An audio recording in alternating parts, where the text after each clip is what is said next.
Welcome to Raconteurs News. Good evening and welcome to Raconteurs News. My name's Andy Young and it's Tuesday evening and we've got a great evening lined up for you. We've got a guest who we had on a few weeks back. Sadly, the internet gods weren't kind to us and the interview lasted a total of about 17 minutes, I think. But I'm joined as ever by Jason. Good evening, Jason. How you doing, mate? Good evening, Andy. Yeah, I'm doing very well, thank you very much. Lovely weekend. I had a great weekend. Oh, great. What did you get up to? Well, I had a really eye-opening trip. We went to my wife's got a horse. It's just a rescue horse. It's an old show jumping horse. It were going to glue factory 4 years ago, so now we've got it. We look after it, and she's really into her horses and everything. So I decided to take her down to the Burley Horse Trials. Down there, the 3-day eventing.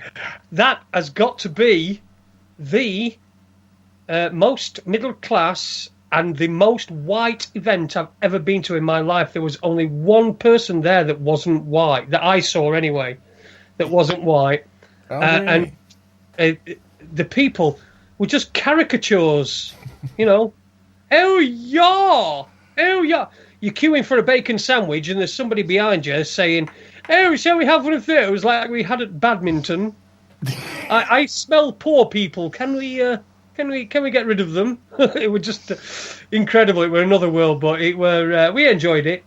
We left quite early, but it's not quite our scene. But we probably will go to a few more 3-day event things and more horse trials and things like that. But I've had a bit. It sounds like you had some good fun there. I'm looking forward to this weekend. It's what I refer to as our annual holiday. It's I think it's the 4th one this year. It's the 4th annual UFO Truth Magazine conference at Holmes. I'll be saying grab your last minute tickets, but unfortunately it's sold out for both days. So if you've got a ticket, me and Jason will be there on Monday. I'll be there on Sunday. And I'll be there on Saturday as well, so do come along and say hi. Yeah, and I'll be there Saturday night as well, I think. So if we have a bit of a drink on Saturday night with, and a chat with some people, so I'll be there Saturday night. I can't make Saturday daytime because, unfortunately, my season ticket football's they're playing at home on Saturday, so... and as I've already paid to go, I feel like I'm obligated, but...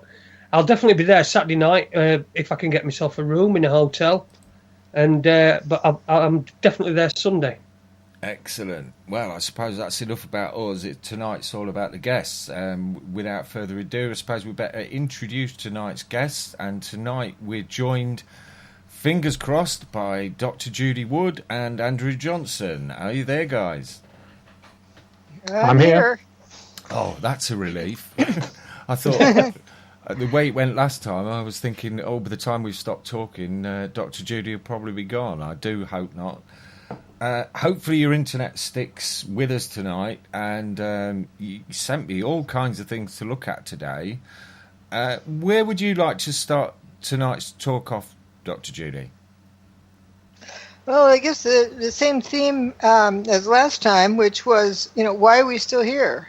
Why is 9/11 still seen as unknown, even though the truth is known? And that's true with a lot of things. And how it is managed, it's how most things are managed. Last time we started talking about the Lance Armstrong issue, and there's a lot to be said about that. And it wasn't that the truth wasn't known or knowable. It's that it would benefit a lot of people for the truth not to come out. Sorry, Dr. Wood. Today, whilst I've been out to Suffolk, I've been on an epic long drive, and I did get an interview with you. I think it was from 2014, from another guy, and I was interested in what you were saying on that show about perception management and how things are, how perception management is king, and how you were referring to yourself as when people talk about you, they say, "Oh, that idiot thinks this," or "that idiot thinks that," and how things are perceived. And I think that you touched on that in the stuff that you sent us today. Oh, yeah, easily. And there's various folks that put themselves in the gatekeeper position, and they make derogatory statements about me, and I don't have airtime, but they do.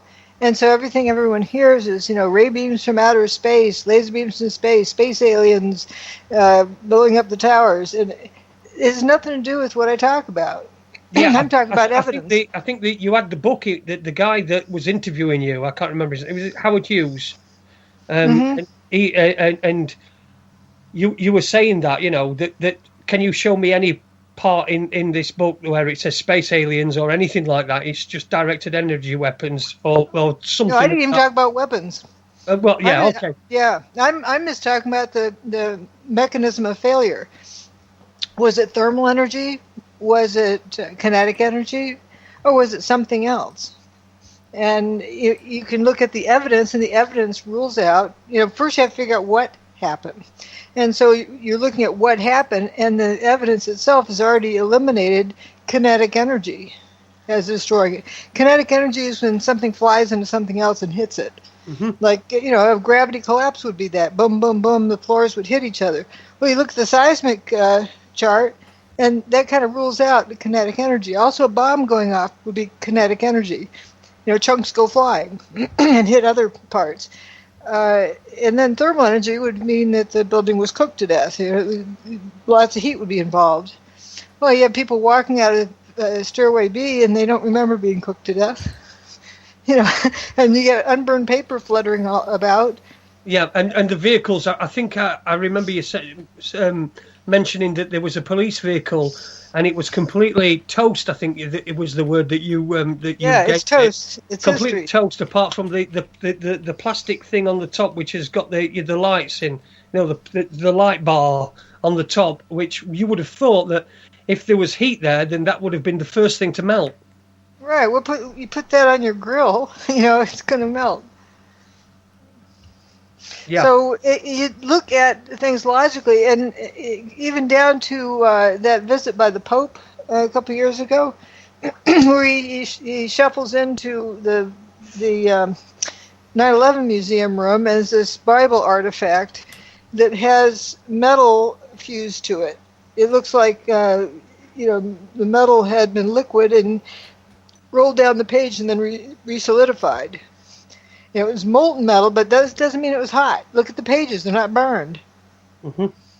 So you have, formerly liquid metal that poured over this page and then re-solidified.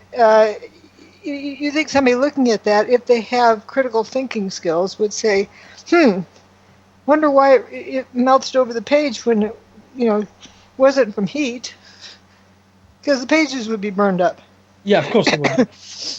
And so that's what it's so important to look at the evidence to see what happened, instead of immediately jumping to pattern matching or multiple choice test, and you're just jumping to an answer to a checkbox.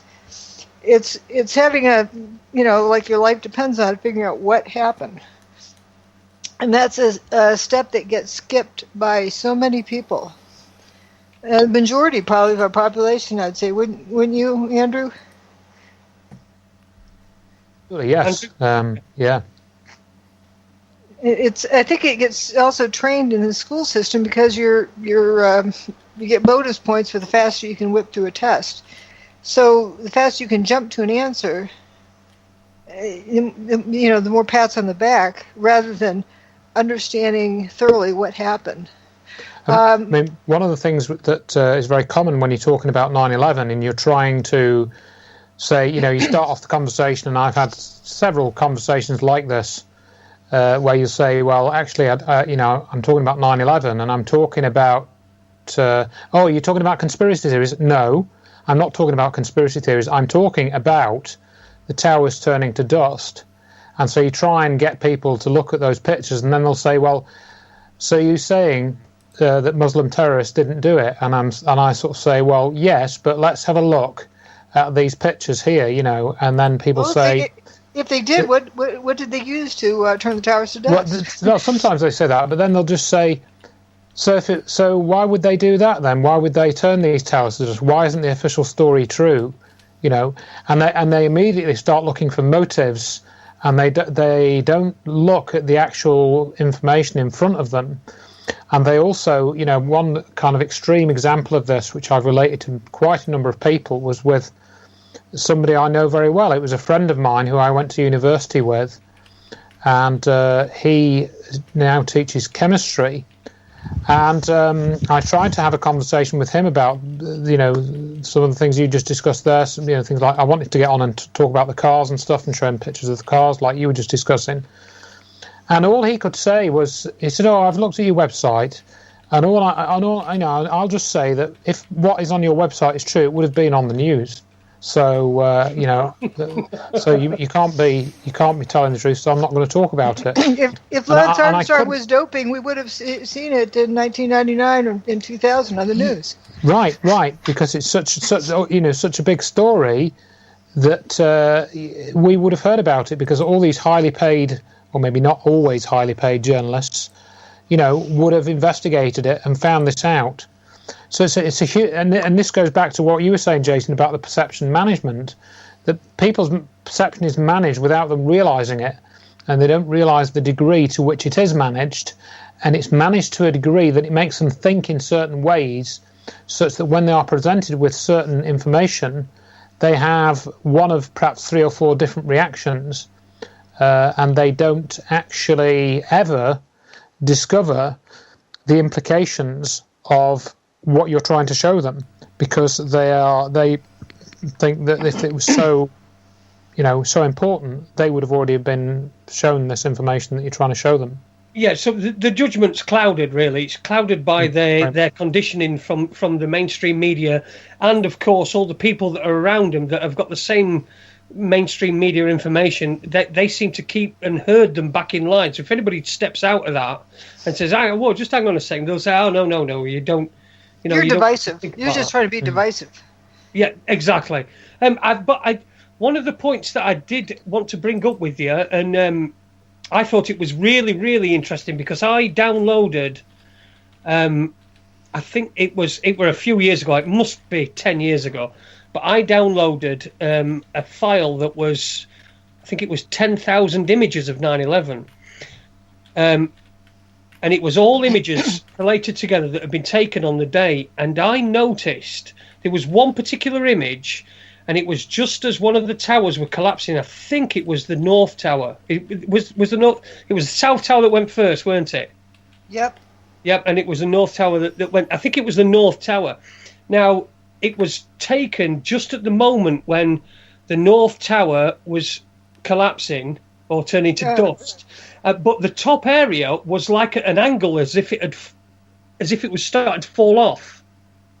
Yep. And what I couldn't understand would be, why would it go straight down? Why would it go straight down? Yeah. Why would the top not just fall off? Because exactly that picture. Exactly. That's one of the things I bring up in my book about angular momentum. Once it starts tipping, and I focus on the South Tower, the same thing.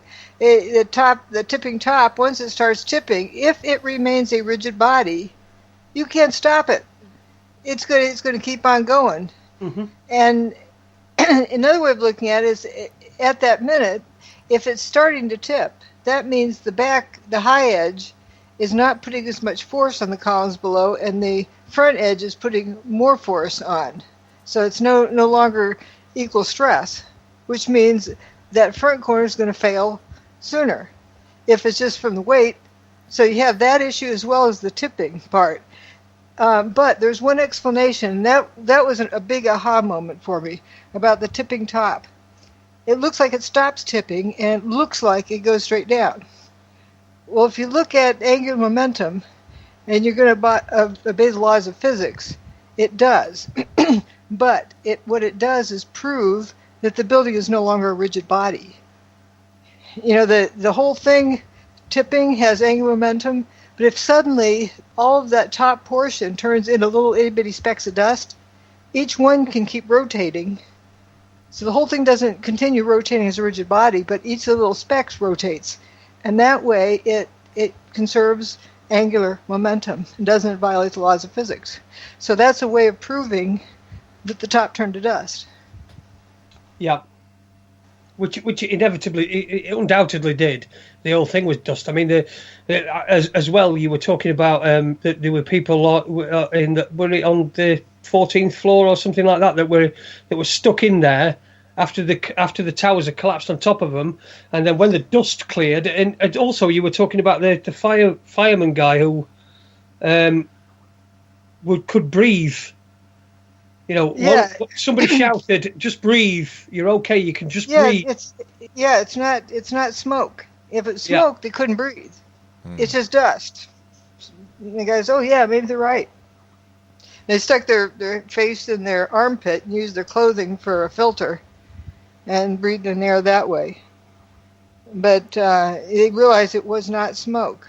There's also various testimonies of folks, firefighters who were coming down. And they got to around the third or fourth floor, and they realized that the building was disintegrating. And this one guy said, "Well, wait a minute. If the plane hit way up high, why is the building disintegrating here?" Well, this is it, and this is it. What I was going to say there was this shows you how perception has been managed, because one of the phrases that they'll say about the destruction of the towers was that they collapsed due to fire. And they didn't collapse, and it wasn't due to fire because the buildings turned to dust. So they're both those expressions are wrong, but people will say the buildings collapsed due to fire, and that's how much. It's a very basic phrase. But people will say that because their perception has been managed. Mm. Well, and then they repeat that. They hear pile, collapse, terrorism, or Muslims or whatever, and they just keep saying those words over and over again, and people start repeating them as though those are absolute facts. Yeah, as far as the media manipulation goes, I fell victim to that absolutely for quite some time. Even though every time I saw the buildings collapse, and when I first heard that they collapsed, I didn't believe it. Then I saw it on TV, and I thought, yeah, now I've seen it, but there's something not right there. But I couldn't quite work out what it was until I saw your work. I'd seen other things in the meantime, and then I saw the steel beams melting as they careered down towards the ground, and I thought, now that makes some sense to me. Now, all of the data is consistent, and what I believe in looking at evidence is you never force the evidence to give you an answer. You let the answer come to you. And you just keep looking at pictures, and if you don't know what happened, keep looking at pictures, keep looking at evidence, keep looking at seismic, and after a while, it suddenly comes to you. Mm-hmm. But if you force an answer, you're just memorizing something, and not understanding it. Just a little bit of clarification here. We've got a question from Mithrin in the chat room, and it's something that there is a lot of confusion about. He's asking, could one of the guests confirm, please, how many buildings actually came down? I've heard several numbers quoted. I don't know about that they came down, but they were destroyed that day. There are 7 buildings with a WTC prefix that were destroyed that day. There are other buildings that were damaged and need to be destroyed. There's that little Greek Orthodox church. If you want to count that one, it would be 8. But there's several other. There's Bankers Trust and Fiderman Hall. Mm-hmm. Those were infected. They repaired them, but then the destruction continued because it's a weird process that it been initiated and it kept going. So they ended up having to take those buildings down too. So you have 8 that were destroyed that day, plus 2 others that were infected and had to be taken down. One of the things that raised my suspicions was the film of trucks leaving the cleanup site. And every time a truck left there, they had to hose down the wheels. And I thought, if that's just rubble, that's crazy. Why are they doing that? They want to contaminate the streets? Yeah. And also have their tyres disappear as well. Yeah. Yeah, it was some interesting things. It all becomes kind of consistent. But there's also a lot of myths that have been propagated that those promoting the propagation obviously have not checked the evidence, and they're just repeating what they've heard. Like, it was all this asbestos, and they need to get rid of the buildings because of asbestos. And they don't realize the buildings didn't have much of any asbestos in them. The South Tower never had asbestos in it. The North Tower had it up to the 40th floor, but that's when they outlawed it. So they, when they're building the building, and so they removed that and put in something else. And then from the 40th floor on up, it never had asbestos in it. So yeah, and I mean, there's a similar one with the steel being shipped to China. I mean, I've talked to people, and they seem to have sort of grasped the idea, that they've been given a story, and then you can kind of get them onto the buildings turning to dust, but then some later point they'll still say, oh yeah, but the steel was shipped to China, because that story was put out early on.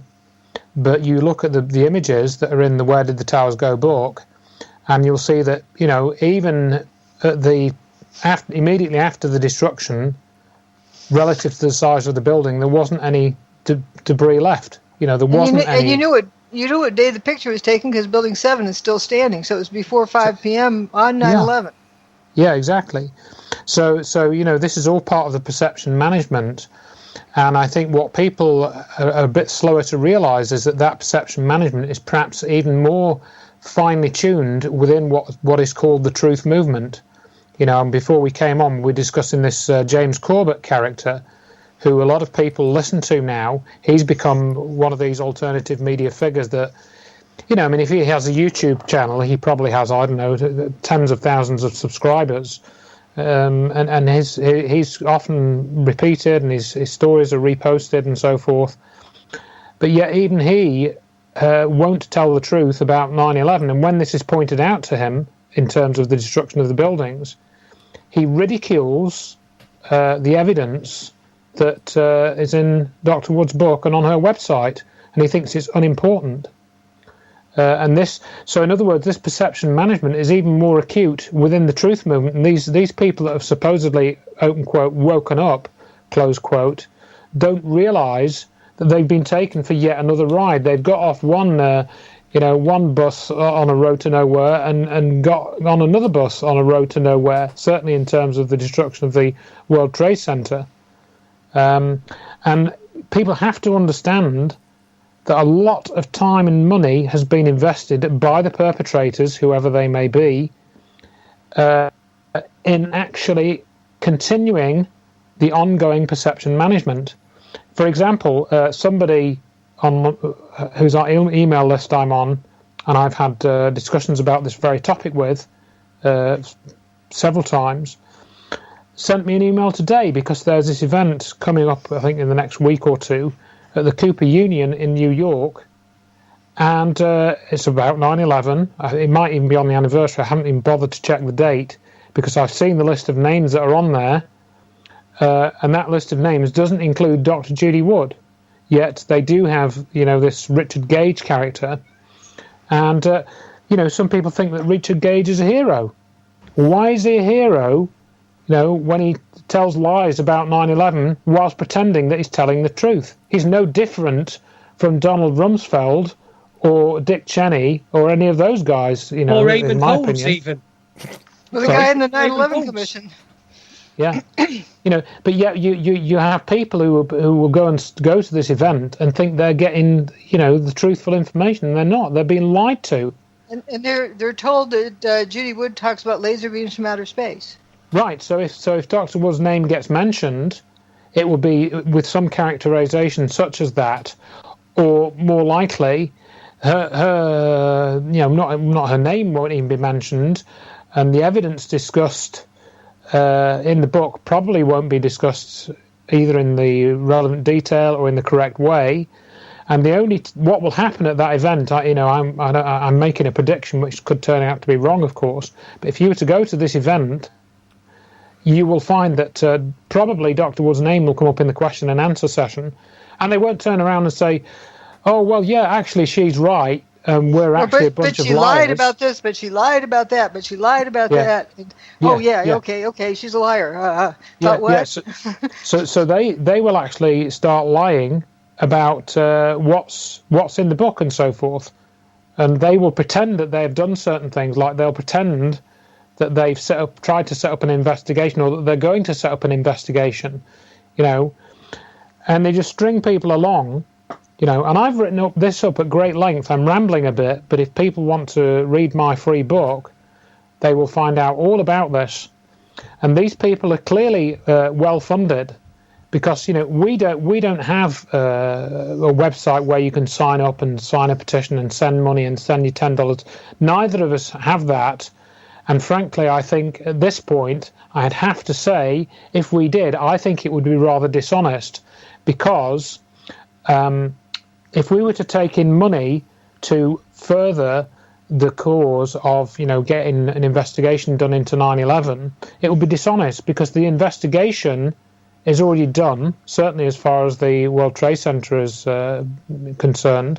You can buy it. So if you want to buy that investigation, you can buy it yourself. You don't need to involve us. You can get it from Amazon. You can get it from Where the Towers Go website. You actually just buy the book.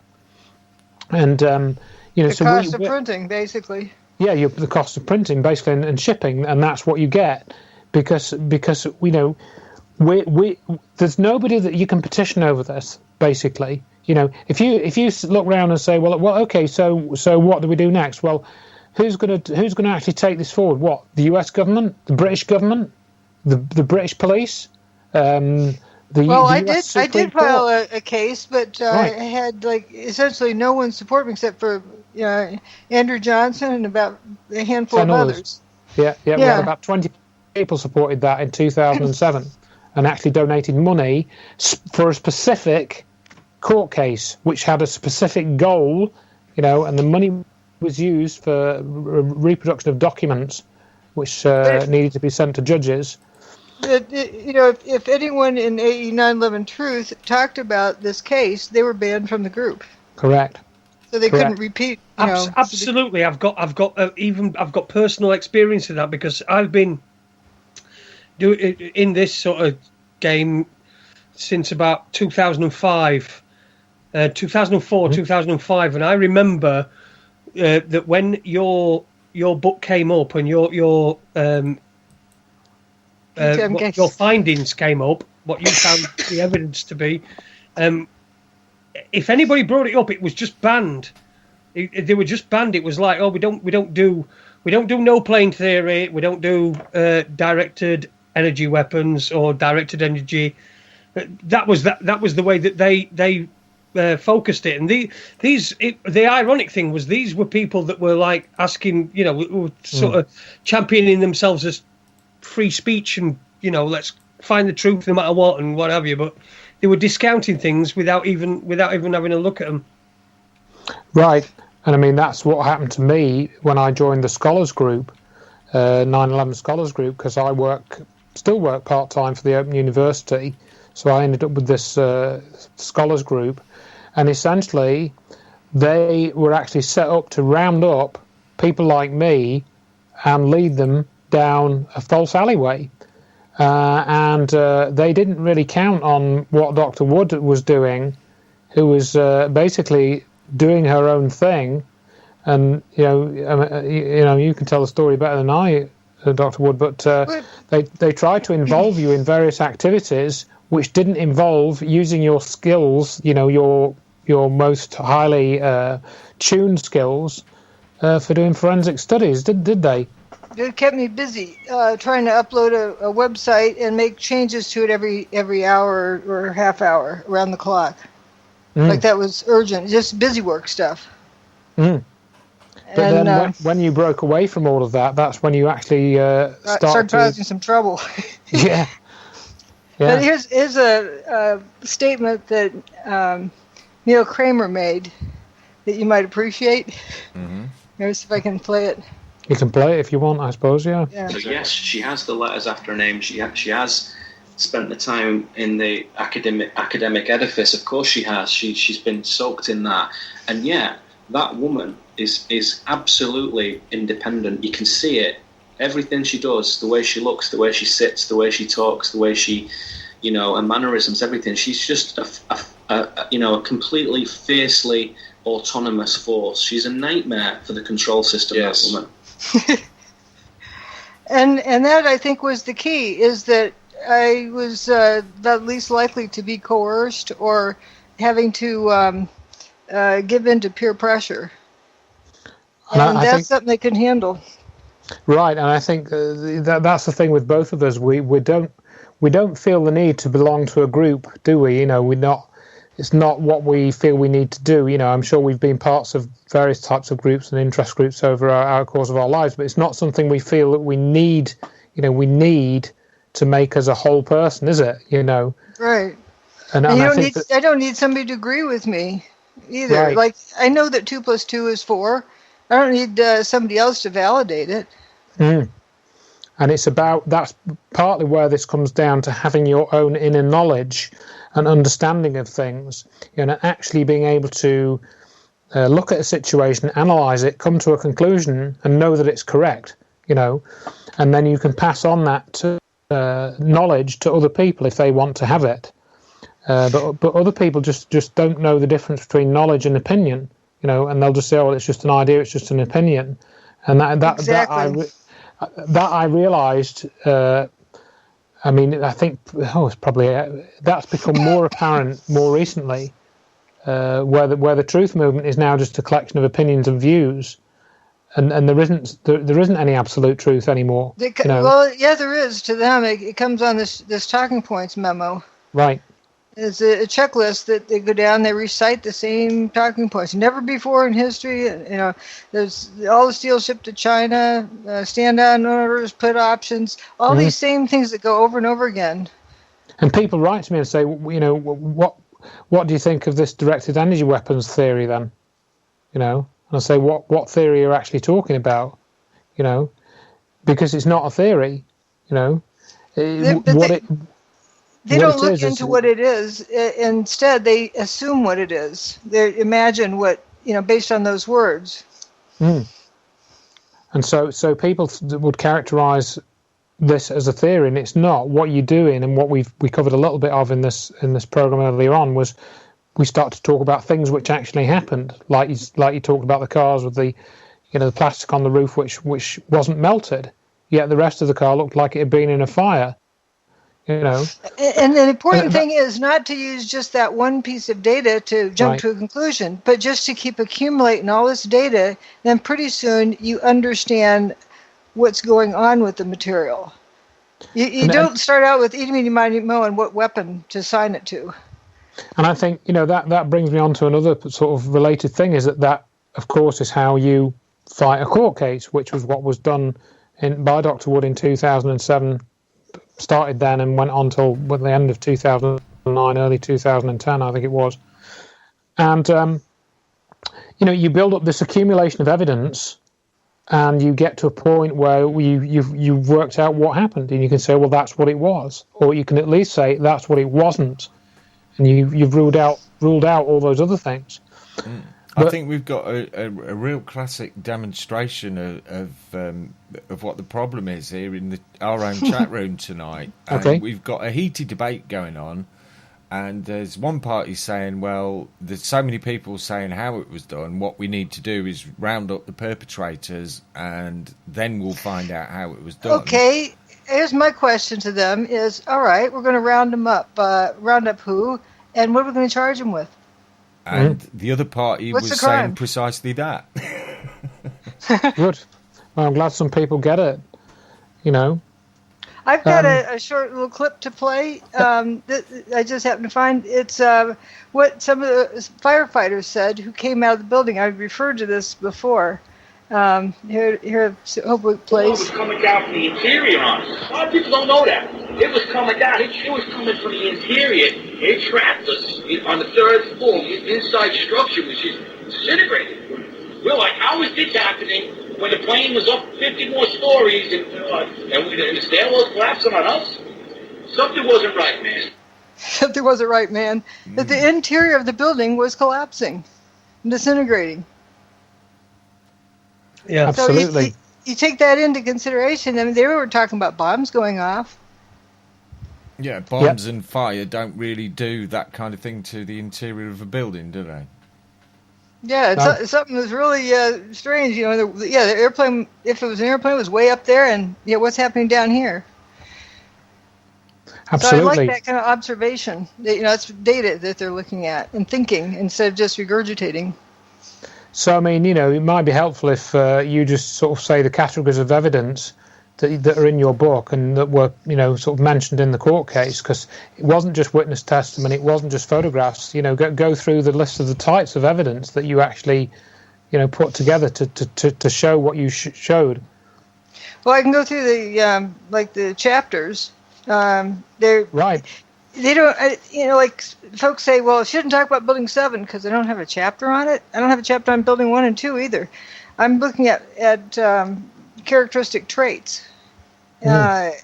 Okay, you start out, I look at the timing issue with the billiard ball example, and I'm not talking about playing billiards on a table. I'm talking about just the balls, using it as timing devices because they're all the same except for the cue ball.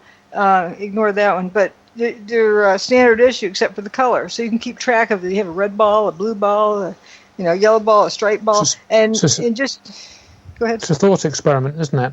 Yeah. And you realize from that, and I realized the power of this on 9/11. I was talking to my colleagues, and they're just soaked into the story already, and I couldn't get them out of it. So I started talking about dropping a billiard ball a certain height because I knew they should be able to figure that one out. And from that, they could understand what was happening. But then if you apply that to the World Trade Center, their brain shuts down. So I use this billiard ball example just to get the brain working. Use the billiard balls as timing devices. Like the guy on the 100th floor can't drop his ball until the one on the 110th floor has dropped his and it goes past. And then he drops his and so forth. That's simulating, all the building going poof into dust, but triggering the next collapse. And then you realize, wait a minute, that won't work. The timing does not work. And I also look at what's referred to as the jumpers. And the firefighters have commented that out of, like 20 years on the force, they've never seen anybody jump from a building except for maybe one. And that was when they had a net below. But to see so many people, there's approximately 1,200 people that left the building early. I don't say jump, because I don't think it was that was what they had in mind. It was like they're just out the window. Let's say you suddenly find your hand on a hot burner of a stove. You're not going to sit and debate, well, maybe I should take it off. I smell some meat cooking, I take it off. No, your hand just flies off that burner. Mm-hmm. And so if you had you had something like that in the environment, like an energy field that was being absolutely incredibly painful, you're jumping out, away from that pain. And whoa, how did I get out here? You look at the expression on these people, and some were hanging out of the windows. One guy hanging from the 105th floor, dangling from one hand, 1 foot, trying to take his pants off. Yeah. And he already had his shirt off. And there's other ones that have their shirts off or their pants off, hanging outside the window. Well, in a fire, your clothes are a protection between you and the fire. Mm-hmm. So that doesn't make sense. So okay, something weird is going on here. And then I talk about, it's kind of a intermission chapter about the magic show and the power of suggestion. Mm. And that's how magic shows are run, is the power of suggestion. Mm-hmm. Just making you believe something is all the magician needs to do. He doesn't need to actually do that. And the most important thing is when the magician doesn't lie, but leads you to assume the lie. So you own it. Yeah. Then, let's see. Then I talk about the bathtub, the structure of the bathtub.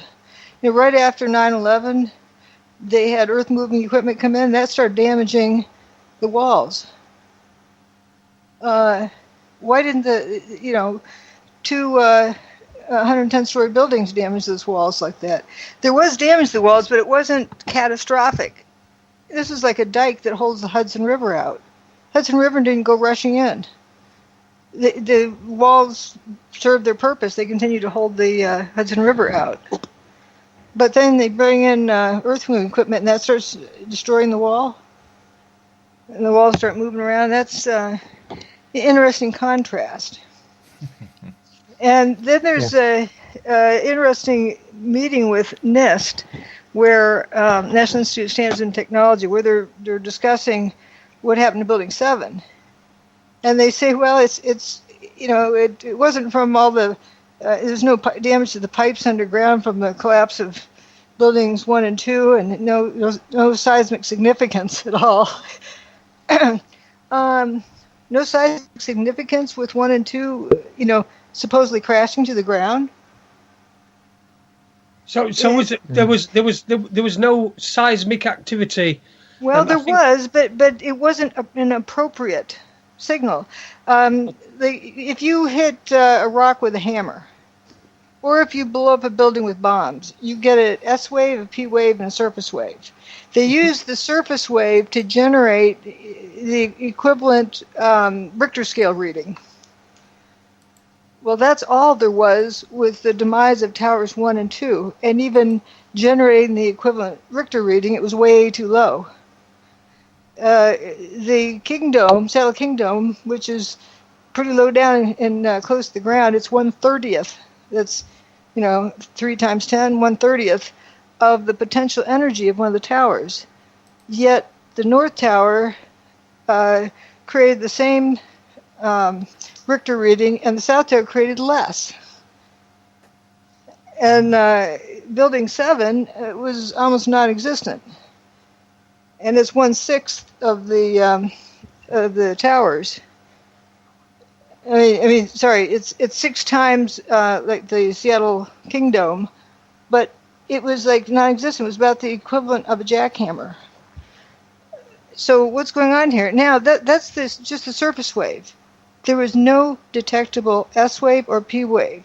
The S wave is a shear wave, and the P wave is the primary wave or pulse wave, like when you hit a tuning fork and get it shaking.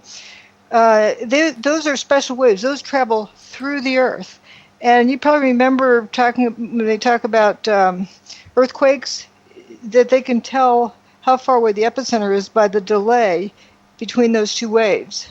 Because one travels, the motion is perpendicular to the line of travel, and the other one is parallel to the line of travel. So they travel differently through the earth. And so the P wave gets there first, and then the S wave follows.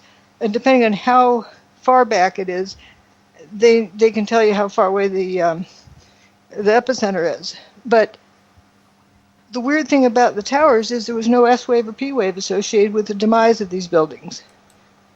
And we know that bedrock carries those signals because there was an earthquake earlier that year in Midtown Manhattan.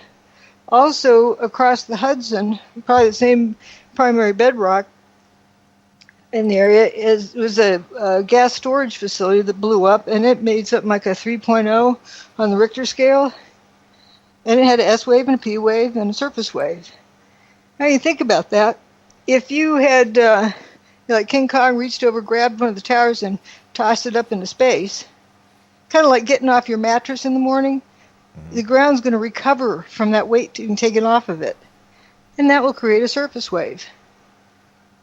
Because the ground's just been unloaded. Right, yeah. Perfect sense. And that's totally different than something hitting the ground. Also, the North Tower only shook for 8 seconds. It takes 9.5 seconds to drop a bowling ball off the roof and have it hit the pavement below. So why did the ground shake for less? Because it wasn't crashing to the ground. There wasn't enough time. The building turned to dust faster than it would take for it to fall to the ground. So that's probably the most significant piece of data right there. And and that's would also explain why the bathtub, the retaining wall or dike that goes around the basement of the towers, why that wasn't destroyed. We get trolls saying, it was too damaged. I'm not saying it didn't get a scratch on it. It still kept out the Hudson. Yeah. You know, that was the key thing. It was designed to keep out the Hudson, and it continued doing that. You know, it needed to get patched up, but you can see the pictures after they clean up the bathtub. You still see the old face there. They had to put in a few more tiebacks and other things because you didn't have the underground in place, which will also help support the wall, which was a bit of a problem. So, you know, they had to watch it carefully. Okay. Now let's talk about controlled demolition. What does that do? You know, bombs in the building. Well, when bombs go boom, chunks go flying and hit other things, and you're going to get a measurable seismic signal. Didn't happen. Also, you get comments from various firefighters saying, "Oh, why don't I remember the sound of the building hitting the ground?" You know, they know the building went away. And there's a video of a first responder being interviewed with Building 7 behind her, and suddenly people are saying, "Whoa, whoa, whoa!"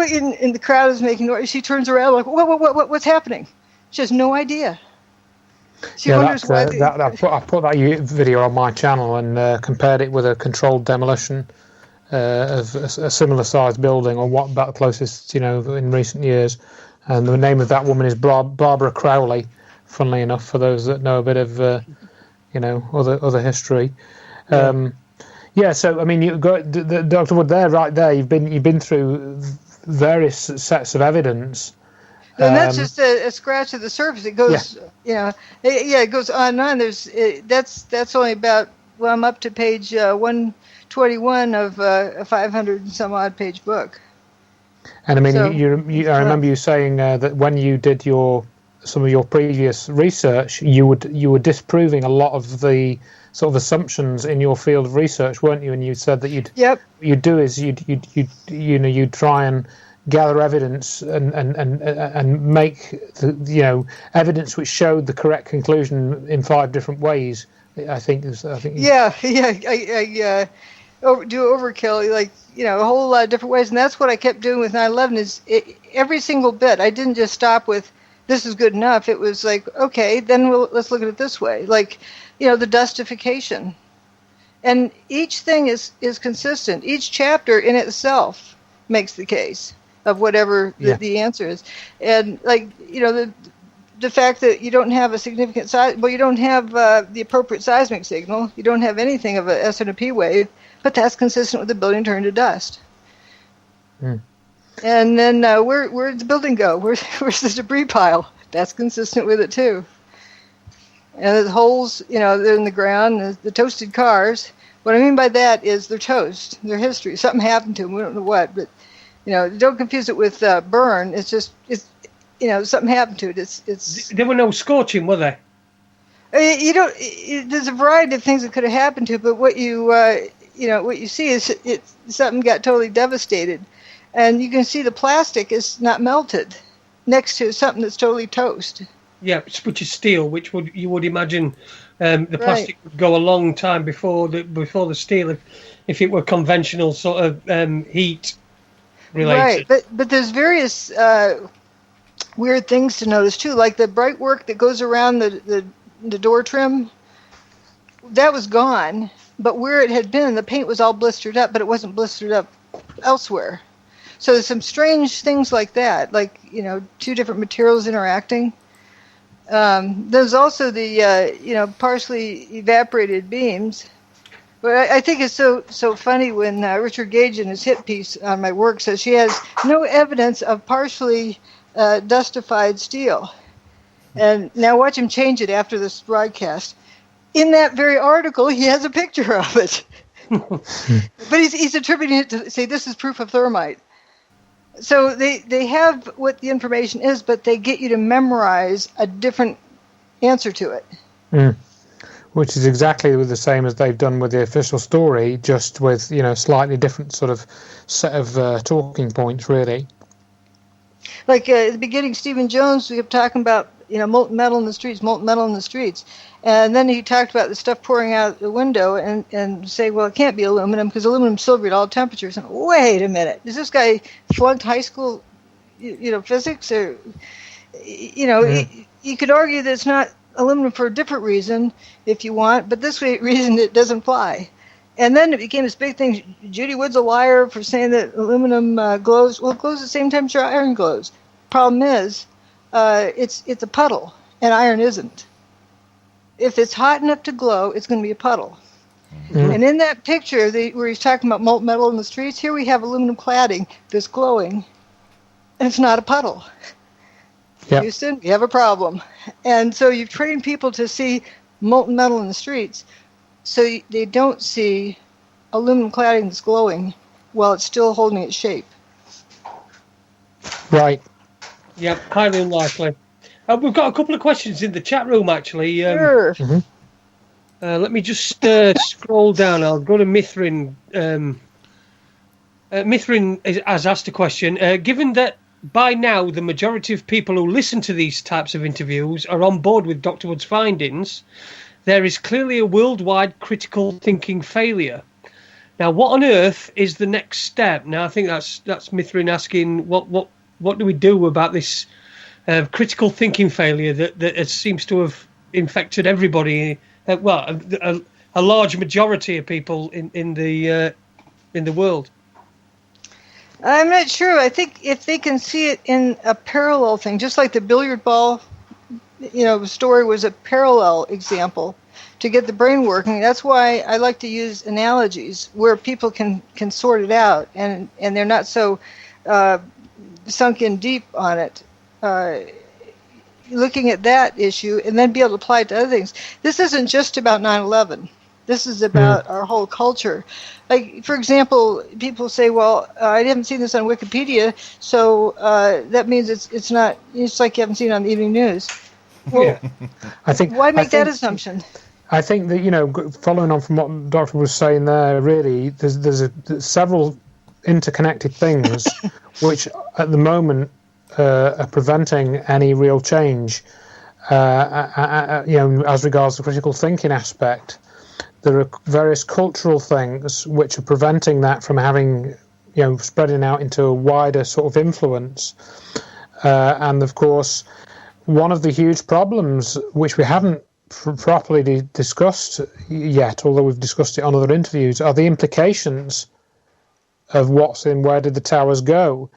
The actual final sort of implications of it are staggering, because it shows you that there is a technology which, the simple thing is, as Dr. Wood has said it many times, it shows you that a technology exists to destroy the buildings, in that way, in other words, to turn them mostly to dust within, a short period of time. So the fact that is shown, in other words, that there is this technology exists and it is real and it isn't a theory, that's really tough for people to take on board and understand, because you then do have to go to, well, okay, so that technology exists, whose technology is it? So who actually owns it? Where was it? And these are the questions that people sometimes what did they have for breakfast? Right. And we often get asked that question, and we don't really have an answer.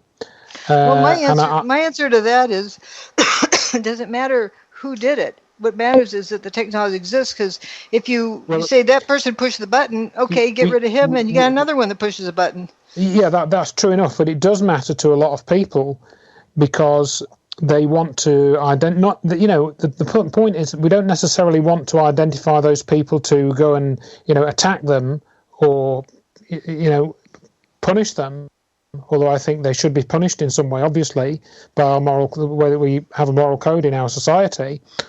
But they want to prevent it from happening again.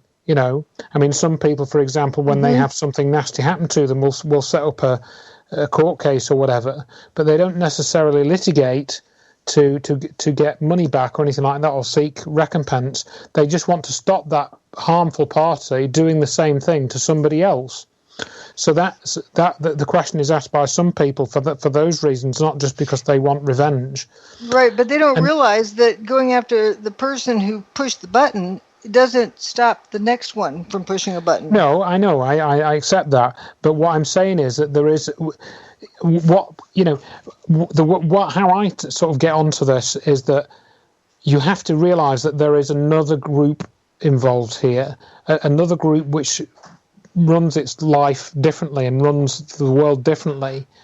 They have a vastly different way of thinking. They have a vastly different way of behaving. They have vastly different technology, to us. And you have to confront that at some point, because what we've described is real, and it isn't a theory.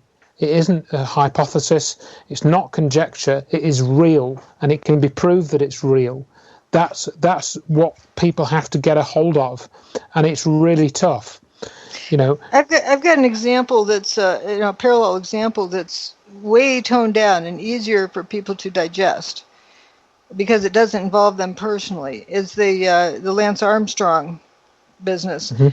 That, how long was it? Like 15 years or more that the doping was going on. It wasn't that people didn't know. You might need to explain that, because before you told me about this, I didn't know who Lance Armstrong even was. Yeah, so. He's the guy who supposedly won the Tour de France 7 times.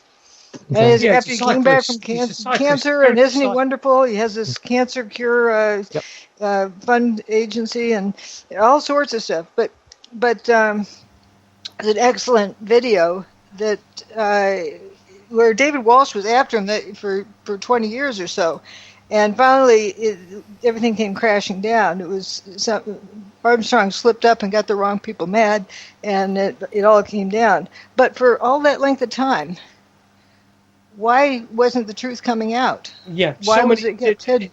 That's another argument that people will put to you, isn't it? There must have been so many people that knew all about this. Why did nobody say anything? And right. Then David Walsh, that great journalist who really kept digging at this, has the best quote of all. We have a train here, and it was dripping with gravy, and they all wanted to mop up as much as they could because so much money to be had from it. The International Olympic Committee, the Tour de France organizers, the sponsors, the team sponsors, the United States Cycling, NBC was airing it. Everyone was, watch this cancer survivor, and his organization was getting lots of money. Everyone was mopping up the gravy off that gravy train. And of course, anybody that tried to spill the beans and tell the truth were castigated and really hung out to dry, weren't they? Right. I mean, even people that who they got on tape actually admitting that they knew about it, when they went forward to give testimony, they were. I think it was like every single rider on the team was doping. Mm-hmm. And they have all sorts of rationalizations for why that's okay. They're saying, well, everybody does it. Well, all the guys who didn't make the team, it wasn't okay with them, but because they're riding clean. But now let's apply that to 9/11. You have professors at universities who want to fund their graduate students. They get funding from the government. They answer a request for proposals, and they get funding from the government to design fly and spy machines, to design various electronic surveillance equipment, to design the stuff they have at airports that scan people. All sorts of, here comes the gravy train. Now, if they speak out and say, wait a minute, but what happened in 9/11 isn't like they said. There goes their contracts. There goes their job. Yeah, there goes the funding, and there goes their probably the jobs as well, and their future. And look at how pervasive that is. You think we would have traffic surveillance cameras, in every intersection around, for example, Atlanta? There was a deal that happened a year ago where a guy left his kid in the car and didn't take it to daycare, and it cooked in the car. They have him driving through every single intersection. They have him coming out, backing into the parking space when he goes into work, coming out, tossing something in his car at lunch. And then when he comes out to his car at the end of the day, driving down the street and pulling off and going, and discovering the kid in there. But also they have what all websites he went to, and that was somebody they weren't wasn't on the watch list. It's just that kind of surveillance they have on everyone in our culture. How could that be? Because of 9/11. Yes, of course. Yeah. It was a massive weapon that was used against us there. I must read this out for you before it goes too far down the chat room. We've got a comment here from Patrick, and he says, Andy, please tell Dr. Judy Wood she's hit the nail on the head, and if I can see it and I'm an idiot, why can't everyone else? And I think at that moment, a good time to play a tune for the halftime break. Would you like to choose between... Ask Patrick what caused him to get it and make it as clear as Bell. I'd like to know that after. Give him a chance to type that out. Oh, I'll certainly read that back to you. We'll play a tune right now, and what would you prefer out of Doc Nustard or Manfred Mann? Doc. Okay, we'll play Doc, and we'll be back in just over 4.5 minutes with Dr. Judy Wood and Andrew Johnson. Be right back, Here on folks. Raconteurs News. On Raconteurs News, of course. See you in a few minutes.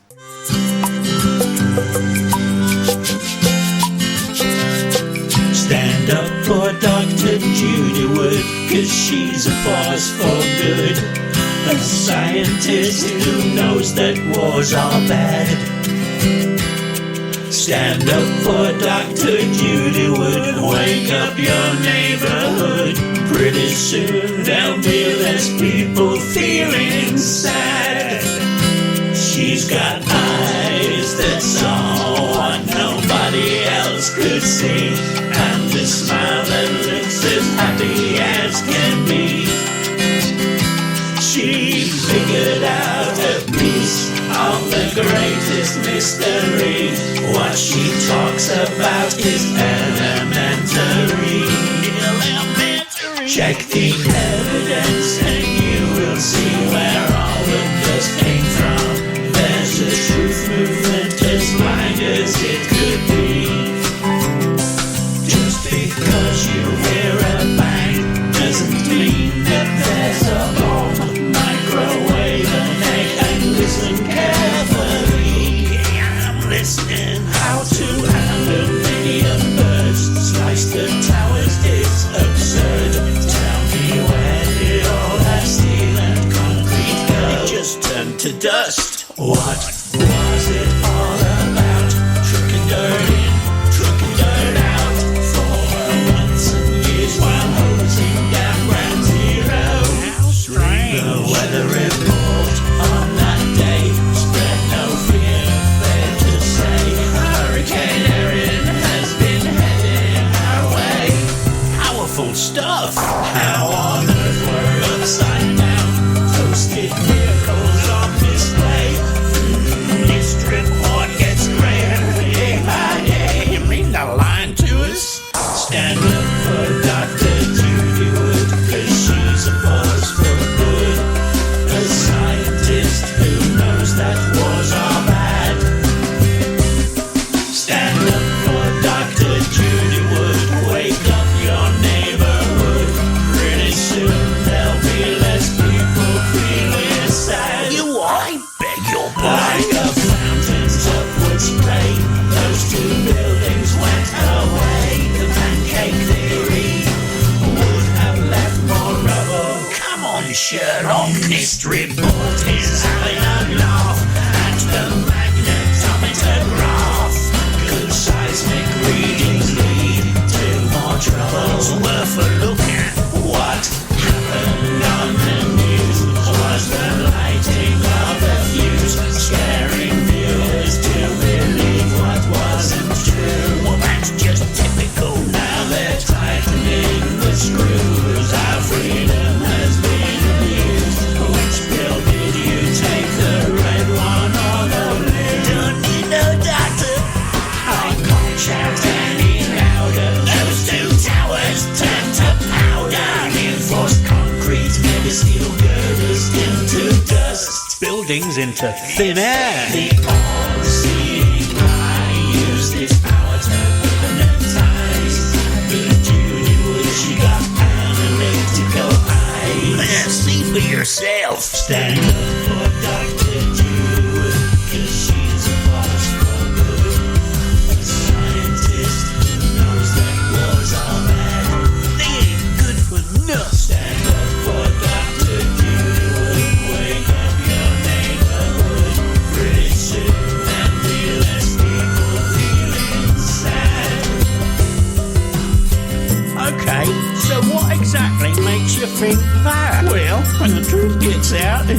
be so enlightening. And the oil companies and banks will be out of business as soon as everybody knows that hemp, happiness and free energy can provide us with all the top resources we could ever need. Tony Moran, WBF Cruiserweight World Champion, speaking on Raconteurs News. And welcome back to Raconteurs News, where this evening we're going pretty well so far. We've been joined by Andrew Johnson and Dr. Judy Wood, and so far so good with the internet. Let's hope it holds out for the next hour. Welcome back, guys. And Dr. Judy, I've got an answer from Patrick, and he said that it was seeing an interview with you on Edge Media on British TV that he first got it. Was he the ones with the one who had the comment about the box of frogs? Okay, yeah. Yeah, we can't quite hear Judy. You think you've not got your headset on or something? Yeah, you were very quiet there. Oh, I had the microphone up. I wonder if he was the one who made the comment about the box of frogs and then called back at the end of the show to say they got it. Maybe, yeah. Oh, that might be the box of frogs guy. Somebody said he's dumber than a box of frogs, and then they called back at the end of the show, or just before the end of the show, and said, "Oh wow, now they get it." You know, have to listen more. Oh, excellent. Yeah, we've got a couple of questions. If I can just put those to you before we go any further. Patrick has put a question in. He's asked, has Dr. Judy looked at the ball that went into the second tower, proving that there was no planes? And that I've seen that on the Richard D. Hall video that he did. And Mithrin's asking, does Dr. Wood have an opinion on the Mandela effect? She just said, Houston, we have a problem. I heard yesterday it's now changed to Houston, we had a problem. Oh, I don't understand both questions. The first one about the hole in the building. No, the ball that went into the second tower. Richard D. Hall did it. I can answer that. Okay. Yeah, I mean, you know, that thing is out of date now. It's funny, a lot of people are bringing that up. I think it must have got a lot of traffic. Mm-hmm. But the ball analysis is from 2010. Yeah. It was done by Richard D. Hall, where he had sort of thought that some type of ball-shaped object was masquerading as a plane, and that actually crashed into the towers and so forth. He actually redid that analysis in 2012 and didn't think it was a ball after all. As to what hit the towers, we can safely say that it wasn't planes that hit the towers. And Dr. Wood has said many times that whether it was a real plane or whether it was a fake plane, it couldn't have done the damage which was seen. It couldn't have caused the towers to turn to dust. So this is the magician's trick aspect a little bit. Although, again, a lot of people want to know what happened to the planes, the passengers, where are the passengers? Were the passengers real, fake? Was it a vixen? Was it all fake? Was all the video fake? Blah, blah, blah, blah. Et cetera, et cetera. And you haven't, I don't know, you've not heard of this Mandela effect, have you, Dr. Wood? I don't know. Yeah, the Mandela effect is that some people say reality is now altering because people started talking about the death of Nelson Mandela, and certain people had assumed that he died 2 or 3 years before he actually did die. So they're claiming that this is some type of proof of an alternative timeline. They need a lot more evidence. There's a little bit more to it than that. I mean, there's lots. I know there is. I know. I've heard it. I've read a bit more about this myself, but I'm not so sure about this because there are a number of psychological operations which are in progress right now. And I don't know if that's one of them. Pardon? It is definitely. It's got to be one. It's got to be one. Yeah. So, I'd like to insert something, if I could, on the first question. Just a piece of evidence that there was a guy. I was, recorded this. Data collector as I am, live. As it was going on. There's just at the end of the hour, there's this, what do you call it, guy called in from, I think it was in Bankers Trust. He calls into CBS, talks to Bryant Gumbel, and says he just saw the explosion in the building across the street. And he saw beams flying out, beams from the building flying out as this explosion. And he goes, oh, just a minute. And he reaches down and cranks up the volume on his radio. And it says something about a plane. He goes, oh, it was a plane? Oh, I saw parts of the airplane wing come out the building. Right there, the guy changed his story without even realizing it. The power of suggestion. Yeah, the power of suggestion.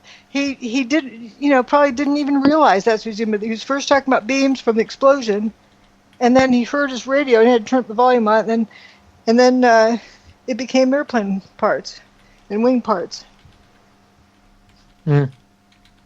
Absolutely. So the people don't realize how they're affected by this type of thing, and it's why people can recover from brain injury and stroke, because they incorporate what they think they're supposed to have remembered, and they don't know the difference between that and a real memory. Yeah, I mean, going back to the ball analysis, if you watch, please, everyone who's watched the original ball analysis, watch the 2012 version. If you want to watch the 2010 version, fine, but please make sure you watch the 2012 version too, because that's got newer and more comprehensive information in it. And the conclusion from that is that the object which struck the World Trade Center, if there was one, that was probably some type of image projection. And I think I did a bit of work with Richard D. Hall on this, and I wrote an associated article based on my experience with a character called Simon Shack, who'd made a September Clues film about the alleged video fakery used. And I came to the conclusion that he was part of another cover-up operation where they were trying to essentially divert people away from this idea that we saw what looked like a plane, and they filmed what looked like a plane. And Simon Shack and others, in his camp, maintained that no, they didn't see a plane. All the people that claimed to saw a plane are liars, and all the videos are fake. And then he went on to say that all the videos of the towers, being destroyed were also fake. So his goal in that was to say that you can't actually decide what happened on 9/11 because all of the evidence, all of the photos and all of the videos are all fake. And I'm not going to mention it, but other people might be thinking of something else where that is now being claimed, which is another psychological operation, which I've received a lot of email about. So why is that? Why is that? Well, I'm not going to mention it. Okay. But people should be able to work it out. If I say it's to do with, if I give them a clue, it's to do with shapes of things, shall we say. But I'll leave it at that. And so if people could watch the updated 2012 analysis as well, and I think that was done, the video fakery arguments were done to cover up the use of technology. That is the object of a lot of these operations, is to cover up the reality, going back to what we were saying before, of this technology. It's not a theory, it's not conjecture.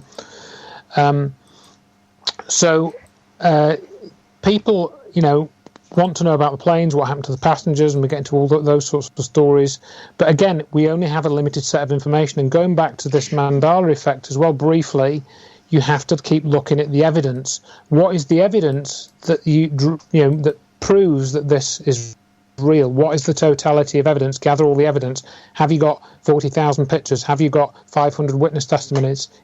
Have you got weather data? Have you got seismic data? For the Mandela effect. I'm obviously being a bit facetious, but hopefully people will get my point. Gather as much evidence as you can, and don't jump to conclusions.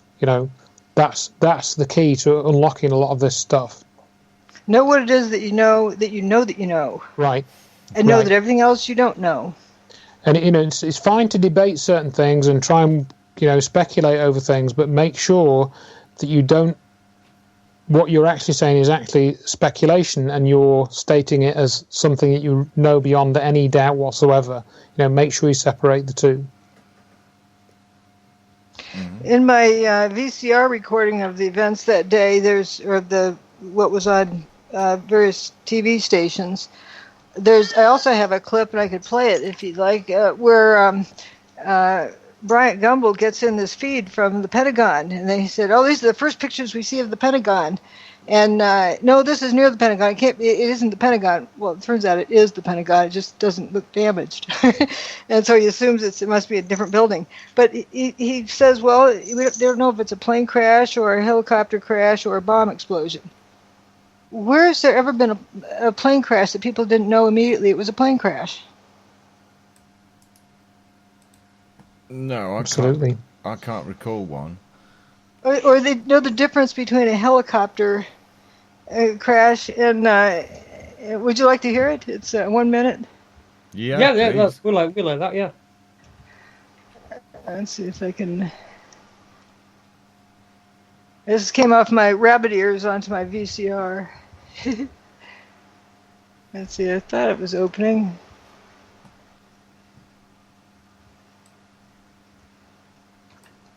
Is it? I mean, the whole thing about the planes is, it's a whole other issue, but you can establish fairly easily that these planes that looked like planes were not real planes. They didn't behave like real planes, and the physics didn't show them to be real planes. Where in these videos of them, or particularly Flight 175, the second plane crash at the World Trade Center, alleged plane crash, there's nothing like a plane crash. Flight 175 is the most photographed one, isn't it? I mean, there's only one video image of the first plane, but Flight 175, there's tons and tons and tons, isn't there? Of images of the plane. Yeah, I think there's about 56 videos. Again, if you watch this 2012 analysis by Richard Hall, he goes through all of that, and I've seen it. Yeah, it is good analysis. Analysis, yeah. Absolutely. All right, I've got it now. Took a while for it to load.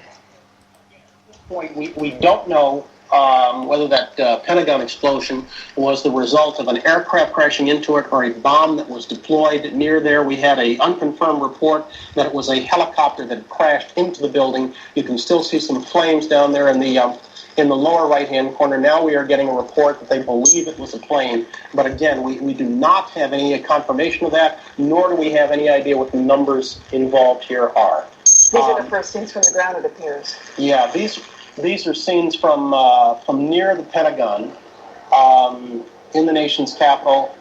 We don't know how close to the Pentagon. It was the Pentagon. These are. Obviously, that is not the Pentagon in the background, so we're talking of a neighboring area.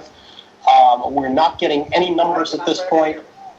We do know that an FBI team has been dispatched from the nation's capital to investigate what has gone on at the World Trade Center. But at this point, our information is sketchy. Now, why would somebody not know if it's an airplane crash or a helicopter crash or bomb? Probably because they had a story in yet.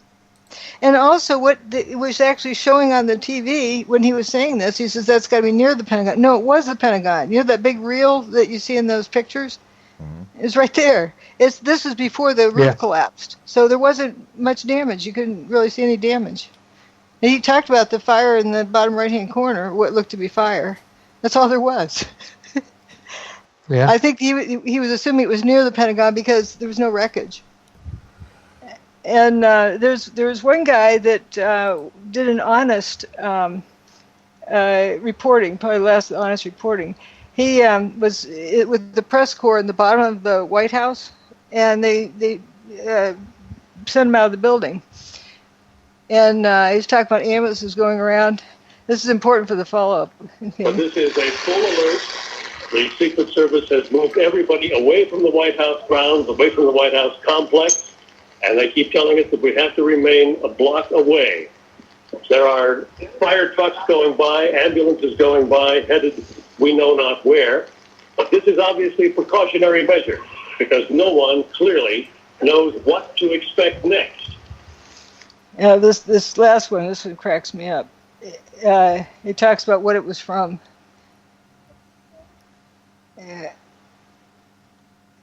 But this was in response to damage elsewhere, to the New York aircraft incidents and to whatever it was that happened at the Pentagon. I love that. whatever it was that happened at the Pentagon.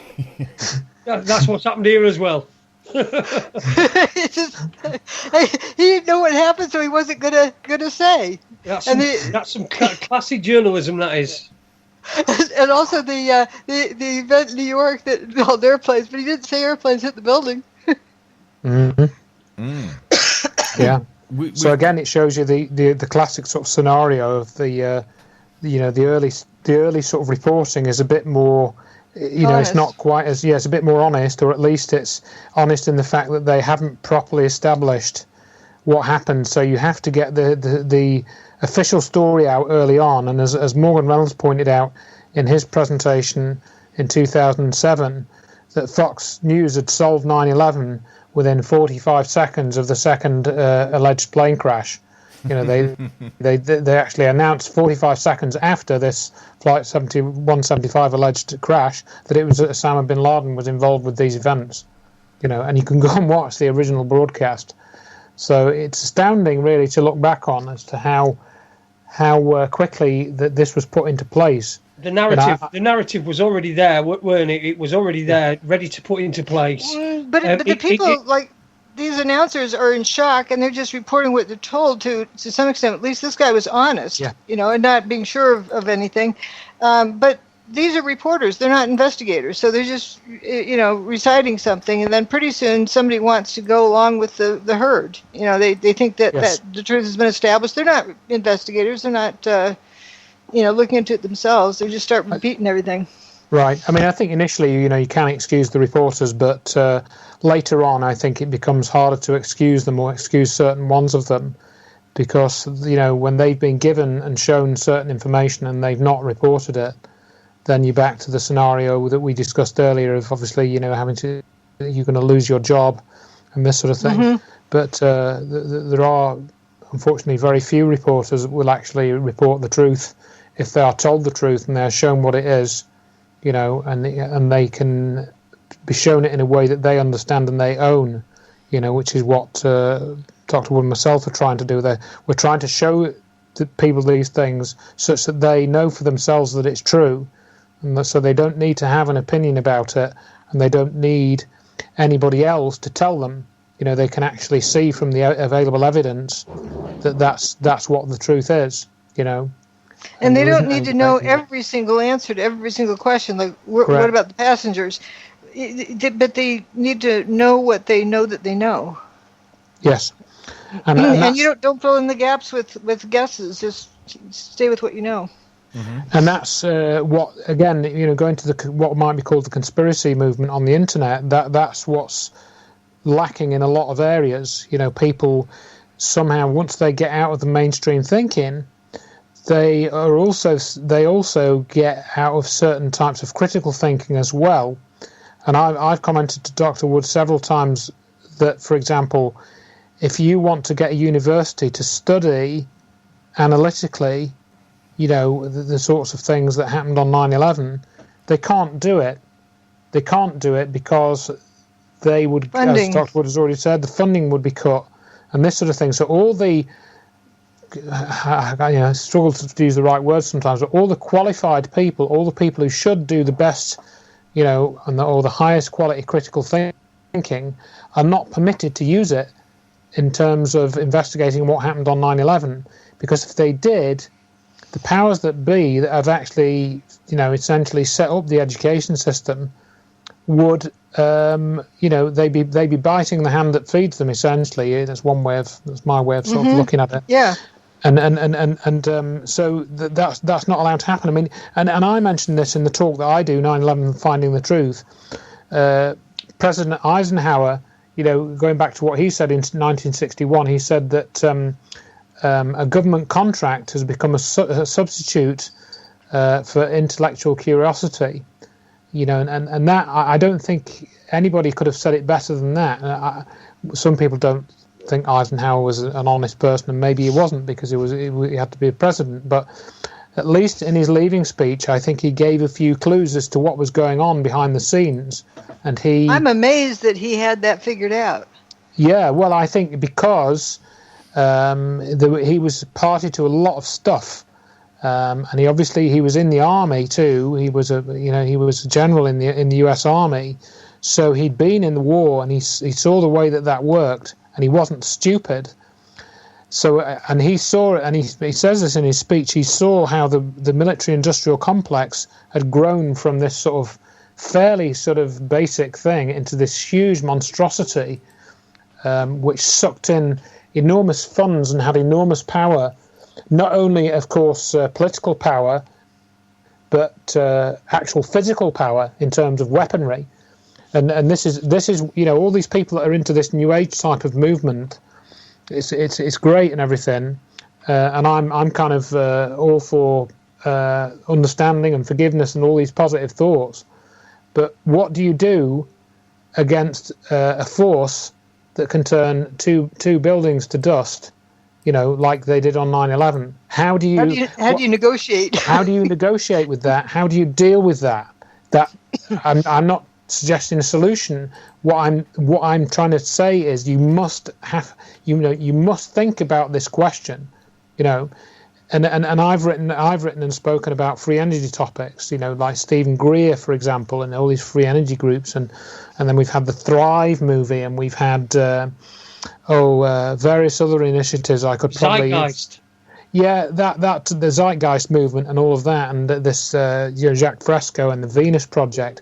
Lovely stuff, let's have a new way of living, let's have a new way of doing things, let's have energy efficient devices that we can get off the grid with, and we don't have to give money to energy companies. Yeah, obviously I'm all for that, and having personal freedom and personal sovereignty. But what about this other group? What about this group that did 9/11? Do you think they're just going to sit back and let all these groups do all of this? Of course they're not. All the evidence shows that all these groups have been infiltrated and controlled, or set up by, or just they set the groups up in the first place. Mm-hmm. And I've written quite a bit about that on my website. And if anybody wants to, have links to the articles, if they can't find them themselves, just click on the contact button and write to me. So I suppose all I'm saying at this point is you have to be cognizant of this, and it's not a theory. As I said, what happened to the towers is not a theory, and the way that it happened is not a theory either. And we didn't quite get onto one of the things I wanted to say earlier on, and I mentioned this before, and I'll probably mention it many times again. Talking of the military-industrial complex, these.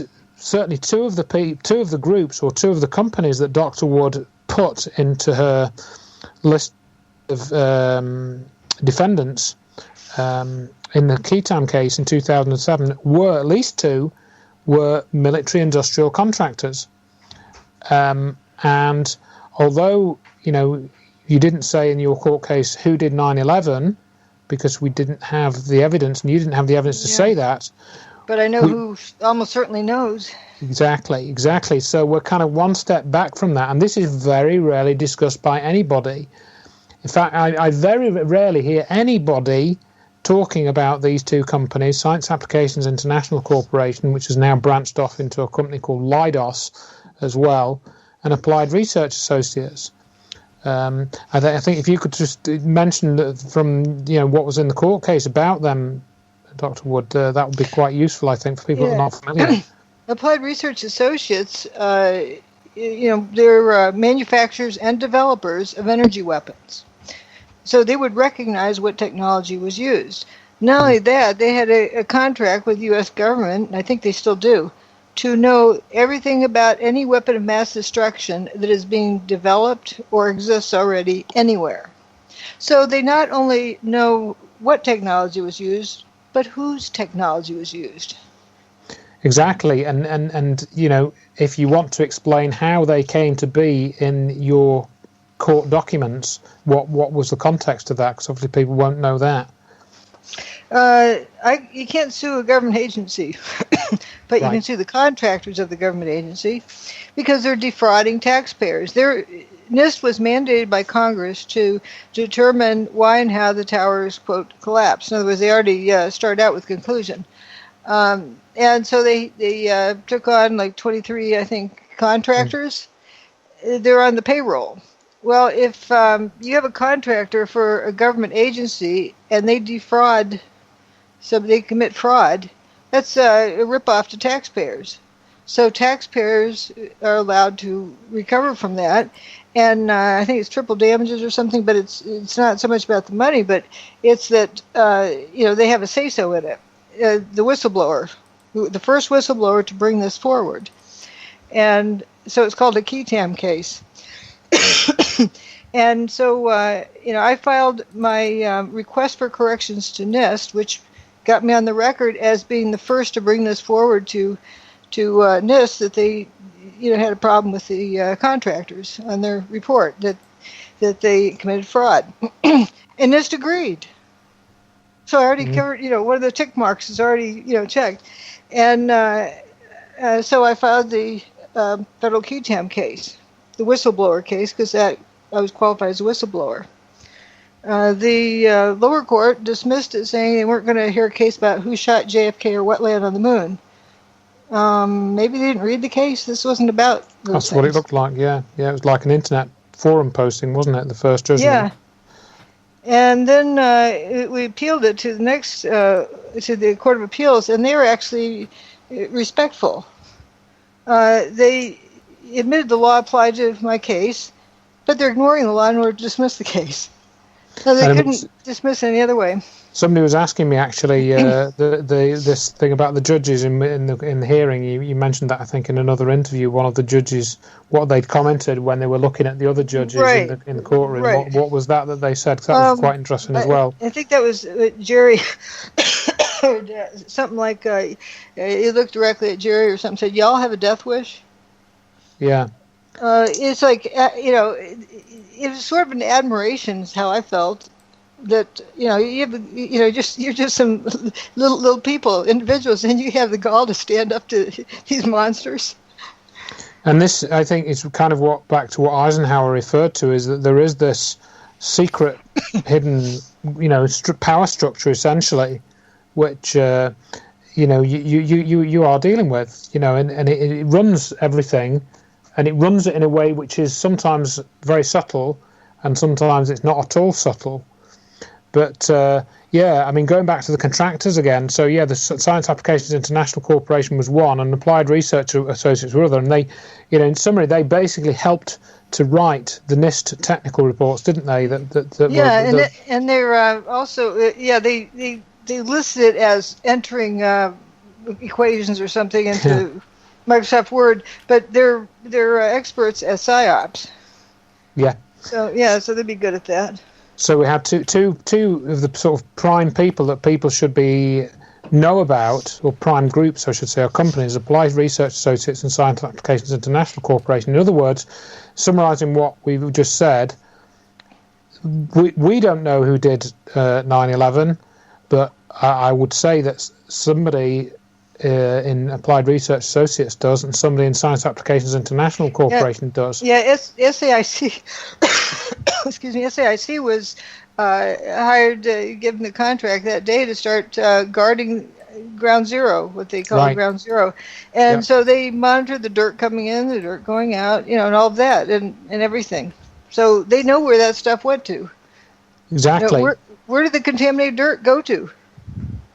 And, I've mentioned this on other interviews, that I'd never heard of Science Applications International Corporation until a certain Stephen Greer produced this book called Disclosure, and some of his witnesses who allegedly worked on these, sort of UFO-type secret projects, black projects in other words, they actually said that they'd come into contact with Science Applications International Corporation, people that worked in this company, and nobody knew what they did. They absorbed, huge pots of money for apparently doing stuff which they didn't really necessarily know what it was. So that right there, to me, shows that I would say that some of Stephen Greer's witnesses knew, that there was this dark stuff going on inside Science Applications International Corporation.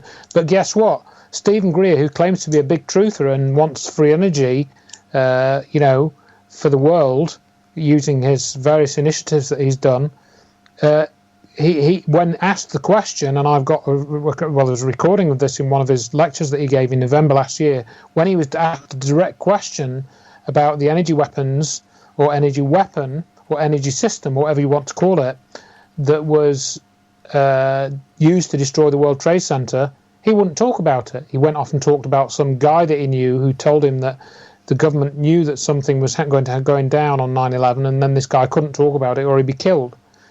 And he said he had bigger fish to fry than 9/11. That's what he actually says. What's bigger? Yeah, exactly. So Stephen Greer is part of the cover-up. He is knowingly part of the cover-up of what happened on 9/11, arguably the biggest crime and cover-up ever. And there are many like him. He's not the only one. There are a number of people I could name, and in fact I have named them in my free book and the articles on my website, who are involved in this cover-up. And in fact, I said this on an interview with Richard Hall recently, which is going to be broadcast soon. David Icke is another one. David Icke is now, as far as I'm concerned, part of the 9/11 cover-up.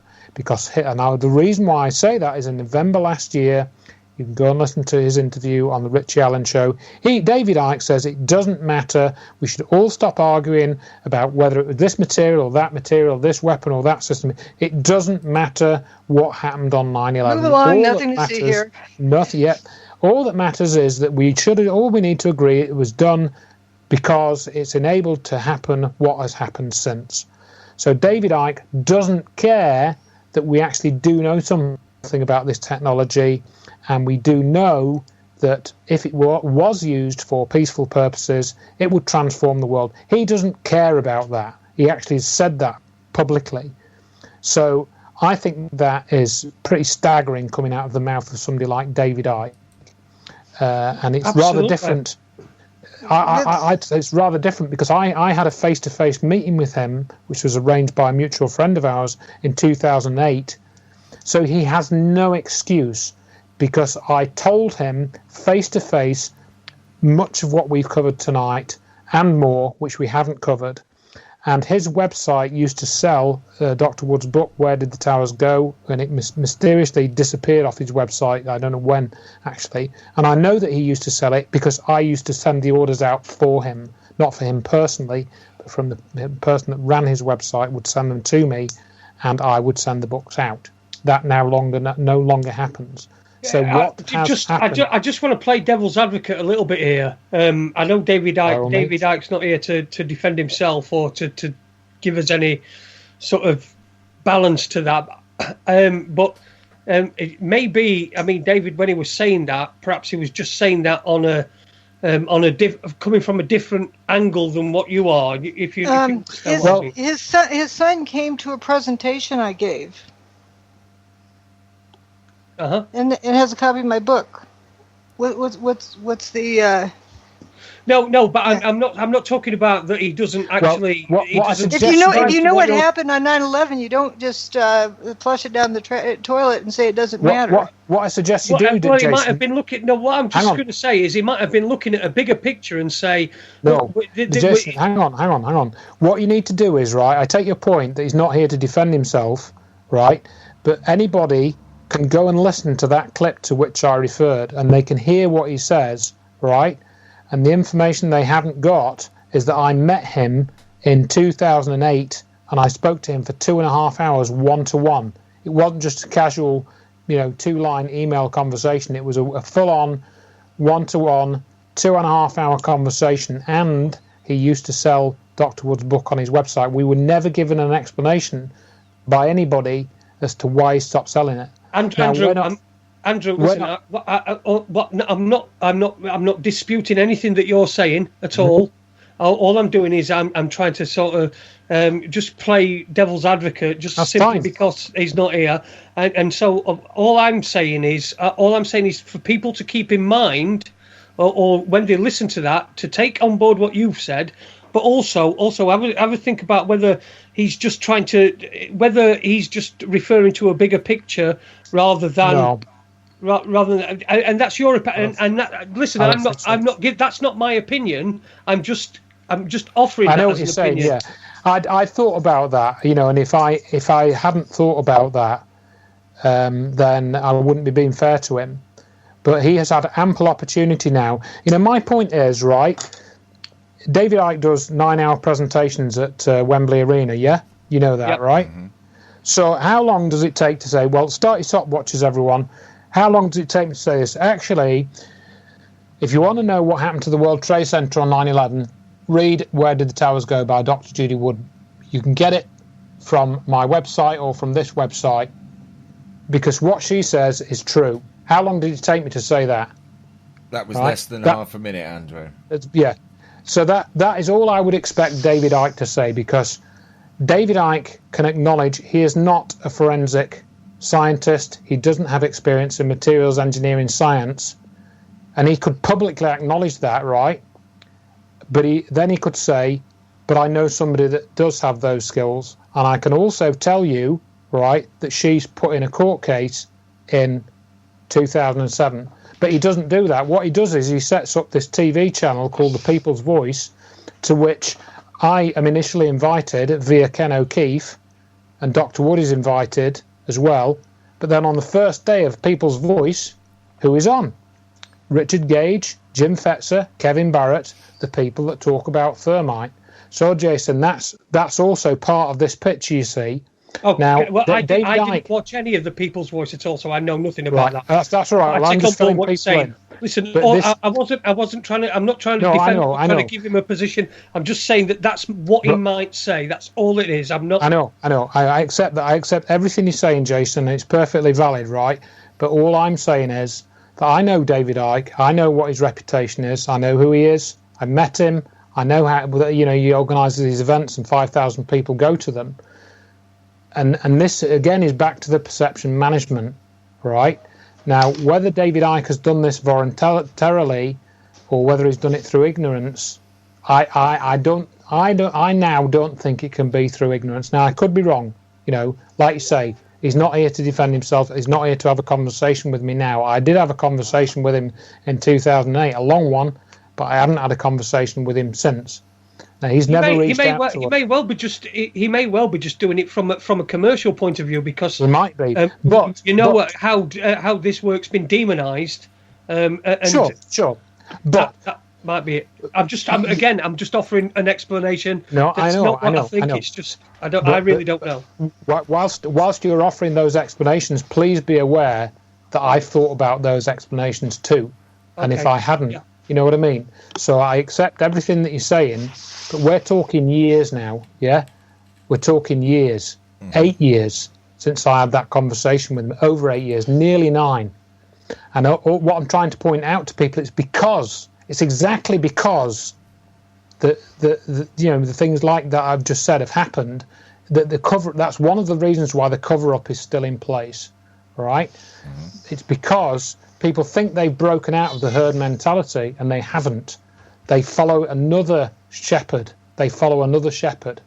Agreed. And that shepherd is not giving them as good as a picture as he could have, right? That's all I'm saying. Yeah, that's fine.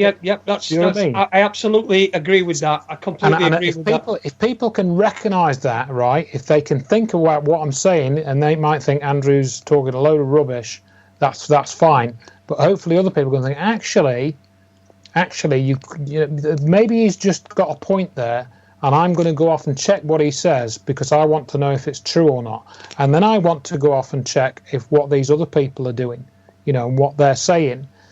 And this is all part of keeping your critical thinking skills going and continually refining them. And it is not an easy process, and it is not a comfortable process either. It's extremely uncomfortable, and it's that old saying, the truth will set you free, but it'll pee you off first, very much so. So anyway, I've probably said enough for the time being. Yeah, if we can move on from David Icke. I've got a few questions for you in the chat room. They've been racking up. I've been noting them down. There was one that came with an answer, which I think is a whole new can of worms. So if I could just go there. The weapon used to destroy the towers, does it have a signature, something to identify it, to see if it has been used before or since? And in response, we got from Handel in the chat room, we got a post that Canetto di Caronia in 2004 in Sicily. The same thing happened with metals combusting spontaneously, and investigations connected this with an American airbase due to the an American airbase to the north emanating near microwaves. Have you heard of that at all? I haven't heard of it, but again, that's something somebody's telling me rather than I need to see the evidence myself. But easily it could. This stuff could be used again. You talk about what the signature is. Look at the evidence. You see the same kind of evidence: dustification, curled up beams. Cars looking toasted where plastic isn't melted, and you just go down the checklist. That's what the good part is about studying this, because after you study this, you look at something else, you go, "Ooh, that looks familiar." Yeah, absolutely. Right. And we didn't even get onto that part, and there is a fingerprint. There do seem to be certain characteristics, and they point to. Well, if you want to give the full long phrase that I think's in your book, Dr. Wood, the final thing, as it were. Yeah, magnetic electrogravitic nuclear reactions. That's the signature, isn't it? Yep, but I don't like to use trendy terms, because people then start throwing around trendy terms and they have no idea what they're meaning, and then again it's not describing the evidence. You need to keep just looking at the evidence. Right, and I think if you go through the book in the order that it's written, that will actually guide you to why you've used that phrase. So it's not just a buzzword or a buzz phrase. You actually understand. You understand why that particular set of words is used to describe, the signature and so forth, don't you? Yep, exactly. And going through the book front to back, page by page, instead of going and doing quote mining, that doesn't get you anywhere. But if you start at the beginning and go through the book in the order it's presented, it starts out getting you used to looking at evidence, and people are frustrated. Well, what about this? What about this? What about? And you keep looking at the evidence, keep looking. Pretty soon, the people they get on board, and they're starting to look at the evidence, and pretty soon they can start seeing evidence for themselves instead of needing answers given to them. Yeah. It's an ideal crime in essence, because it's been delivered with technology that most people don't even know exists. So while everyone's arguing about how it was done, using things that they know exist, like bombs and planes and things like that. That's backwards. But yeah. But that whoever the perpetrators are, if they've used technology that nobody knows exists, then nobody's going to work them out, are they? You hit the nail on the head. Sometimes I've described it before. The ideal way to cover up something is to skip a step. So the order of crime solving is to first discover and define what happened. From there, you learn how it happened. If you don't know what it was, you can't say how it happened. And then from there, you go to who did it and why they did it and so forth. But the trick is to get the general public to skip that step and jump to arguing about how it happened. In order to do that, they have to assume what it was that happened. So they're solving an imaginary problem, not a real problem. It was done with the bomb. It was done with nukes. It was done with what was it that was done. If you haven't defined what it was, you can't solve it. That also, people say we want to go after the perpetrators and so forth. Well, let's say, for example, you say it was done by bombs, and it was done by bombs. It wasn't, but say it was. But if you establish that it was, you then go and look for companies or people that are in possession of or make bombs. So, by establishing what happened, you're actually getting closer to finding the perpetrators and, going after them in some way. And that's exactly what Dr. Wood did in 2007 to the degree that was, exactly possible in that time. I've come the closest. Yeah, I've come the closest to anyone to defining who did it. Because I have this court case, and if there's people were supportive of the court case instead of sweeping it under the carpet, the truthers all were shunning it. Let's pretend it doesn't exist. But if they were standing out in the middle of the street waving banners, I think it would be a lot harder for those judges to sweep it under the carpet. If that case had moved forward, you put under oath ARA people and SAIC and ask them who has this technology. Right. I mean, the way the system is rigged, we maybe would have got much further.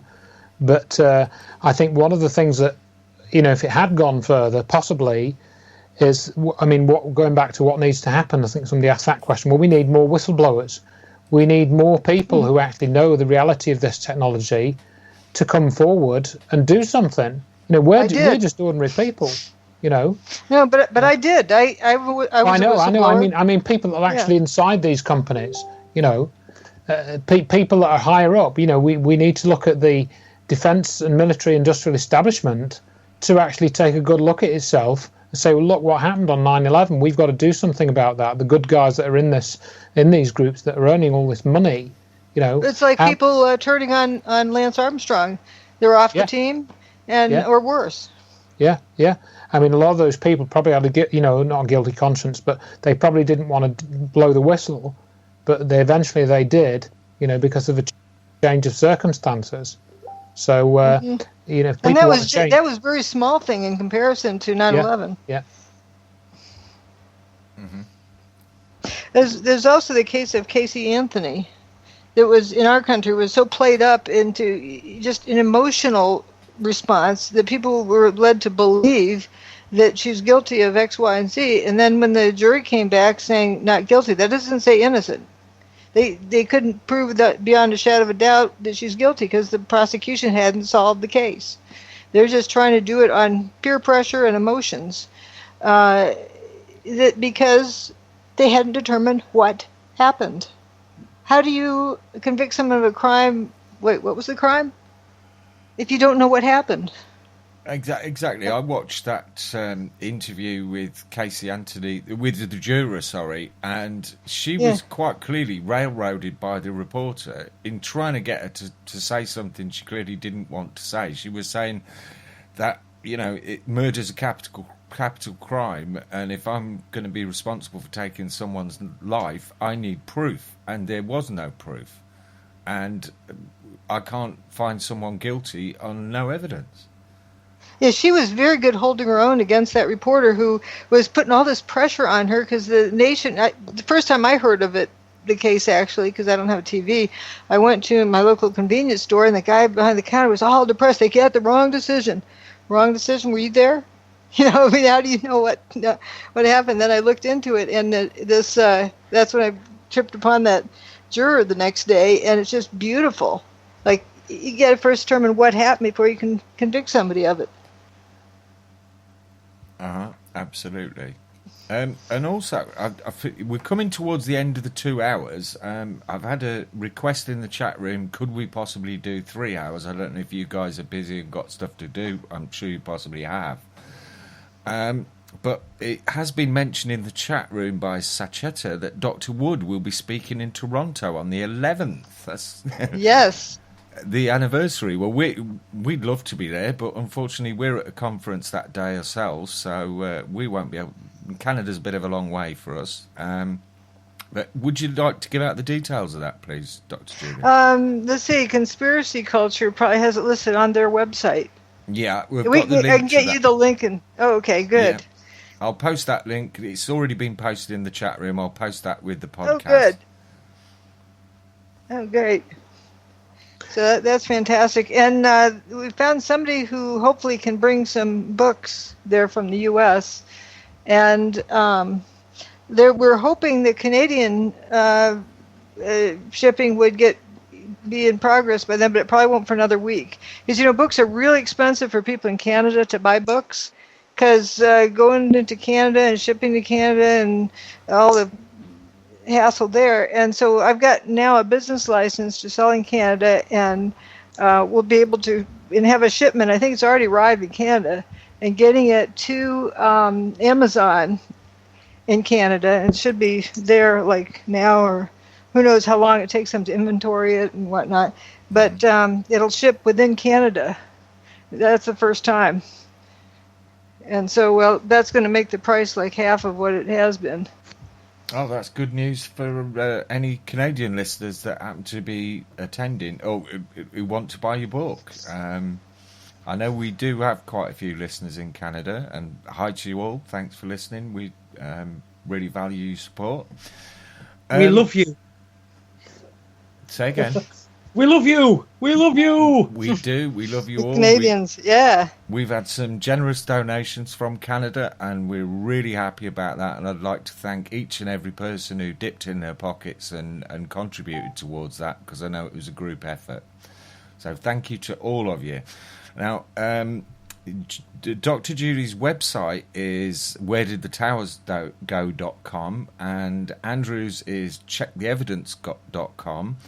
Have you got any more links you'd like to give out to your work? There's tinyurl.com/irrefutabletv, all one word. Okay. And that's a old movie that a Canadian actually made while he was living in Australia, or maybe in both places, and it shows various video footage and various clips from different things. It's a pretty good once-over of a lot of different areas of evidence. Mm-hmm. Okay, that's brilliant. Thanks for that. Well, the 2 hours is about running out, and I'm sure you are very busy, so we won't try and drag you kicking and screaming into a third hour. But I'd like to thank everyone for listening. I'd like to thank Andrew. I'd like to thank Dr. Judy Wood. It's been absolutely fabulous to actually get a full 2 hours with you, as opposed to the 17 minutes we got last time. Thank you to the gods of the internet who allowed this to happen, and thanks to everyone for listening. I'm sorry, can I just say something just before we go? Just to Dr. Wood, I first came across your book when I was doing some stuff with the UK column over here in Britain, and somebody got in touch with me. It was a lady, a surgeon, and what she'd done is she found corruption in the NHS. I mean, this is a surgeon. And she'd found corruption in the NHS and tried to whistleblow, and they were trying to have her sectioned all the time. And the one thing that she kept with her the whole time that I was with her, she always had it, was your copy of your book. So wow. That's the first time I saw your book physically. So cool. It's been great talking to you. Yeah, it's been fantastic.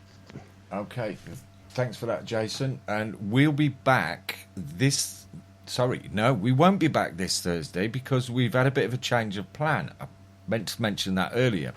We've dropped our Thursday nights to try and make a little bit more time. It was getting a little bit too pressing doing 2 shows a week, and hopefully by cutting down to 1 we'll be able to improve the quality of the output, and we won't be struggling quite so much for guests. But so we'll be back next Tuesday, and we've got another great guest lined up for next Tuesday.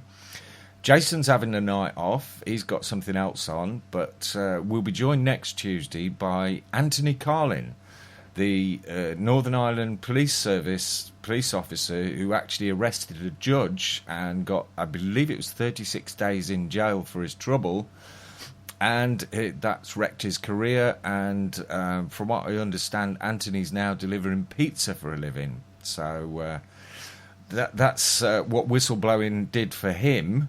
And we'll be joined also as guest host, sitting in for Jason, will be Paul Webster. So that should be an interesting one next Tuesday. Thanks for listening, everyone. We'll play you out with Manfred Mann, and we'll see you next Tuesday. Have a great week. Ta-ta.